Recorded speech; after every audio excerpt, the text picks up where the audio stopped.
والله الصراحة يعني كانت في تحديات مثلا لأن المذيعين كانوا كلهم شباب وأول مرة بيقدمون. طبعا البرنامج اللي شفتوه انتم اللي طلع في ذي الدورة البرامجية كانت في تحديات من ناحية احنا كان معظم البايلوت أو التدريب كان على يعني استديو فاضي ما في شيء بس إضاءة. وكنا يعني المشاكل اللي نعاني منها مثلا المنظومة ما كانت جاهزة لنا كاملة عشان نشتغل عليها صح، ما حصلنا وقتنا بس الحمد لله رب العالمين. الشباب كلهم فيهم الخير والبركة اشتغلوا كل من أدى واجبه بأحسن ما يكون.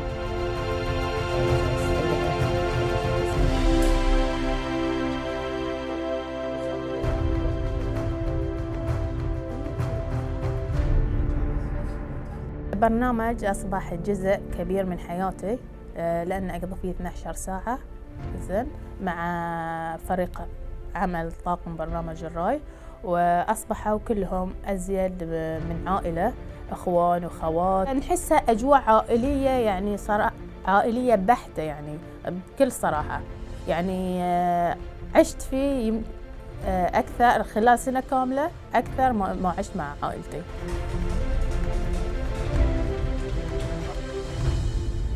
لما سمعنا أنه برنامج بالبداية كان برنامج حواري راح يطرح قضايا قوية، فكان المهمة الأقوى اللي هي التجهيز الفني اللي يدعم برنامج كبرنامج الراي.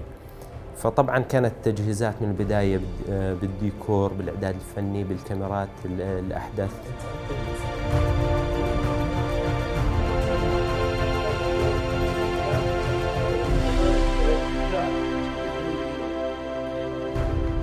طبيعة عملي كوني فلور مانجر هي واصلة بين الإعداد، فريق الإعداد، إلى الفريق الفني اللي هو المتمثل في الإخراج والكل الفنيين. كون احنا نترجم النص إلى شيء فني طالع على الهواء يتطلب أن كل يوم لازم نحضر وكل يوم في تنسيق بين الفريقين.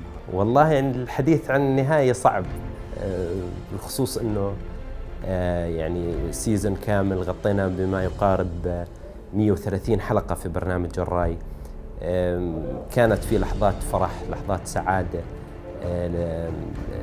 يعني تشرفنا بالعمل مع طاقم نحكي عنه طاقم محترف ما شاء الله، كلها شباب بحريني محترفين، قمة في الأخلاق، قمة في التعامل المهني.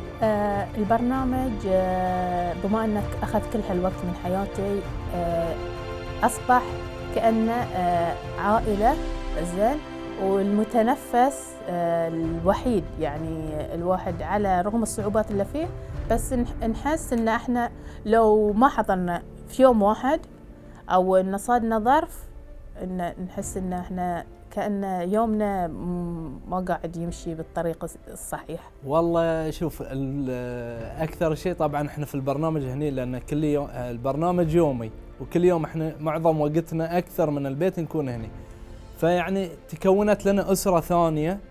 يعني هي أنا أسميها أسرة الراي، كلنا أخوان وأخوات هني، فأكثر شيء اللي بفتقده أنا اللي هي جمعتنا.